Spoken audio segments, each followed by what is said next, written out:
नमस्कार, आप देख रहे हैं हिंदुस्तान सीबी न्यूज और मैं हूं आपके साथ चोप सिंह सक्सेना और बात करते हैं इस वक्त की बड़ी खबर। ताजनगरी आगरा में पशुधन एवं दुग्ध विकास मंत्री धर्मपाल सिंह ने सर्किट हाउस में अधिकारियों के साथ बैठक की। बजट में प्राकृतिक खेती, पशुओं की देखरेख संबंधी घोषणाओं की जानकारी दी। मंत्री धर्मपाल सिंह ने कहा कि बजट में $1 ट्रिलियन इकोनॉमी का लक्ष्य और बुनियादी ढांचे पर फोकस किया गया है। इस बार बजट में सभी जिलों में प्राकृतिक खेती शुरू करने की घोषणा भी की गई है, जिससे मिट्टी की सेहत, लोगों की सेहत और पशुओं का स्वास्थ्य अच्छा होगा। उन्होंने कहा, इस बार गौवंश संरक्षण पर विशेष ध्यान दिया जा रहा है। मंत्री ने कहा कि पहली बार पशुओं के गले में रेडियम बेल्ट पहनाई जाएगी, खास तौर से हाईवे के किनारे, आबादी क्षेत्र में, जिनसे गौवंश से हादसे न हो। इसके बाद उन्हें गौशाला भी भेजा जाएगा। पशु चिकित्सालय और पशु केंद्रों के सुदृढ़ीकरण पर 123 करोड़ रुपए खर्च किए जाएंगे। छुट्टा गौवंश की पहचान के लिए ईयर टैगिंग में तेजी लाई जाएगी, जिससे उन पशुओं की पहचान होगी कि कौन पशु किसका है। जो गाय दूध देना बंद कर देती है उसे छोड़ देते हैं। हम नस्ल सुधार पर जोर दे रहे हैं। अगर किसी पशुपालक का पशु बीमार होता है तो 162 नंबर डायल करने पर घर पर ही डॉक्टर, कंपाउंड और दवा 1 घंटे में मिलेगी।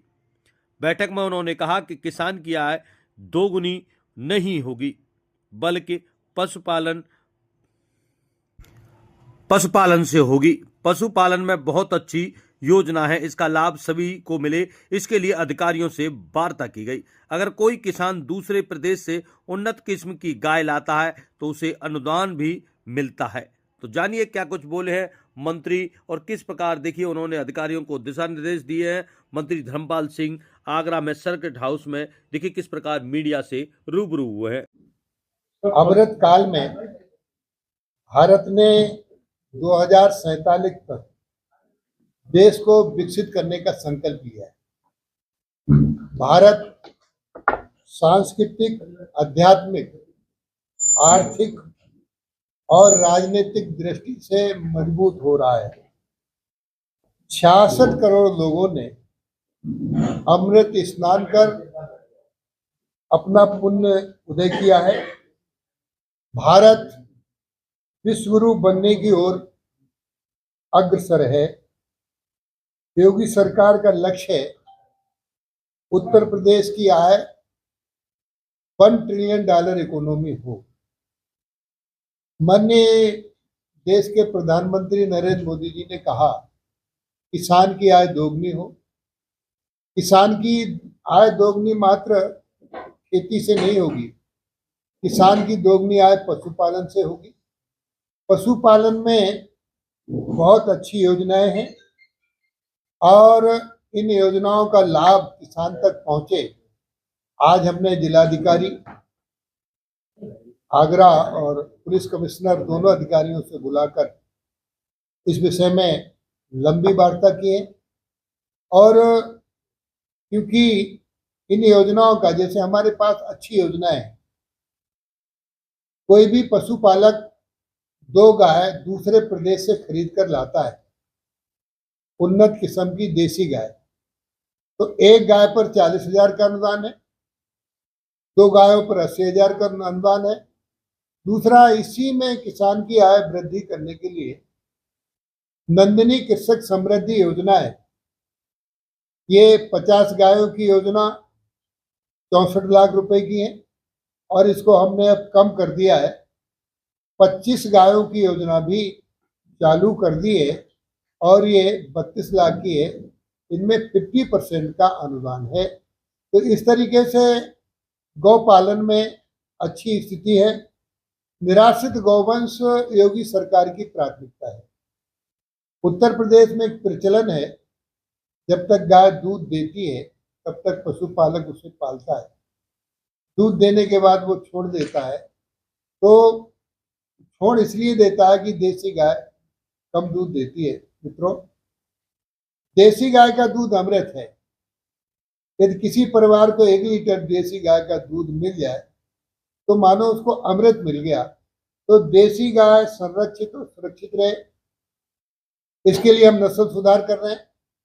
नस्ल सुधार में जो गाय 1 लीटर 2 लीटर दूध देती है कृत्रिम गर्भाधान के माध्यम से, साहिवाल गाय 300 का मिलता था उसको 100 रुपये कर दिया है। इस तरीके से नस्ल सुधार का भी पूरा उपक्रम किया है। साथ ही किसान $1 ट्रिलियन इकोनॉमी को और आगे बढ़ाने के लिए छोटे छोटे किसानों को, पशुपालकों को भी हमारे पशुपालन विभाग में अच्छी योजनाएं हैं। मुर्गी पालन, बकरी पालन, सुअर पालन और भेड़ पालन ऐसी योजनाएं हैं। अभी तक मुर्गी पालन की छोटी छोटी योजनाएं थी, अब हम बड़ी योजना लाए 1 करोड़ रुपए तक की। इसमें 50% से ज़्यादा का अनुदान है और बैंक भी 7% ब्याज लेंगे। सबसे बड़ा लाभ ये है क्योंकि उत्तर प्रदेश की जनसंख्या के आधार पर हमें रोज 3 करोड़ अंडे की जरूरत है, लेकिन उत्पादित होता है मात्र 1 करोड़।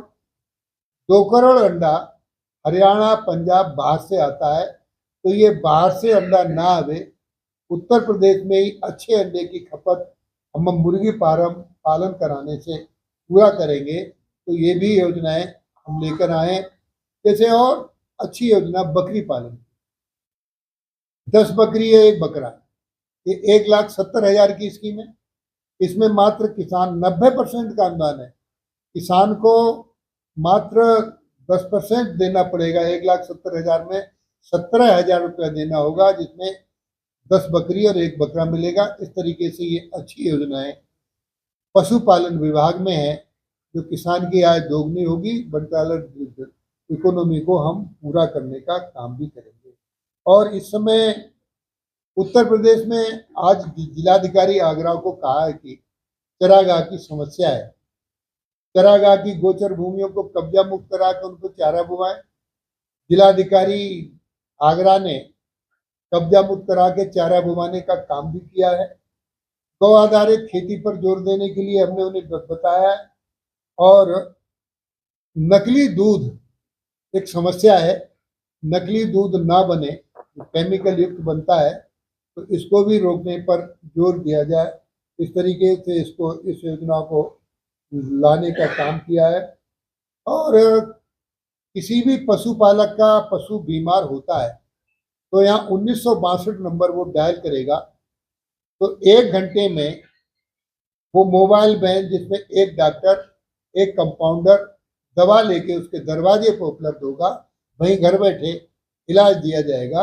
आदि बातों पर हमने बताया है और जिलाधिकारी और पुलिस कमिश्नर से बात की है। और बाकी चीज़ें ये जो प्रेस नोट में हमने विभाग भी माननीय मुख्यमंत्री जी ने बहुत 200 करोड़ रुपए उत्तर प्रदेश में पहली बार किसानों को जो निराश्रित गौवंश है इसको संरक्षण देने के लिए देने का काम किया है, जिससे बहुत बड़ी राहत मिलेगी। दूसरा, एक अभी तक रोडों पर जो पशु आ जाते हैं उनसे एक्सीडेंट होते हैं। उत्तर प्रदेश में हम सभी गायों के गले में रेडियम बेल्ट पहनाएंगे। सबसे पहले हाईवे और एक्सप्रेस वे के पास जो गांव बसे हैं उन किसानों पर, पशुपालकों को पहनाएंगे, तो सड़कों पर जाएंगे। इस तरीके से 2 लाभ होंगे, क्योंकि रात को अंधेरे में गाय रोड पर बैठ जाती है तो आदमी टकरा जाता है मोटरसाइकिल से, वाहन से। एक तो हमारी गाय टकराने से बचेगी और आदमी भी सुरक्षित होगा। तो ये रेडियम बेल्ट का भी एक नया प्रयोग प्रारंभ। गौशाला भी बढ़ाई जाएंगी मंत्री जी, है गौशाला भी बढ़ाई जाएंगी, गौशाला भी बढ़ाई। एक सवाल है, अभी सपा के राज्यसभा सांसद है, उन्होंने सरकार पर आरोप लगाया है कि किसानों का एक तो उन्होंने जो आय दोगुनी करने का था वो आज तक नहीं हुई। इसके अलावा जो उनके आवारा जो पशु हैं या जो उनका वो पालन करते हैं उनको लेकर जो गौशालाएं जो बनाई गई है, उन गौशालाओं के लिए जो चारा जो आ रहा है वो केवल 50 रुपए आ रहा है। उनका कहना यह है कि 50 रुपए में कैसे किसी। और इसी के साथ जुड़े रहें आप हमारे साथ और देखते रहें हिंदुस्तान CB न्यूज़।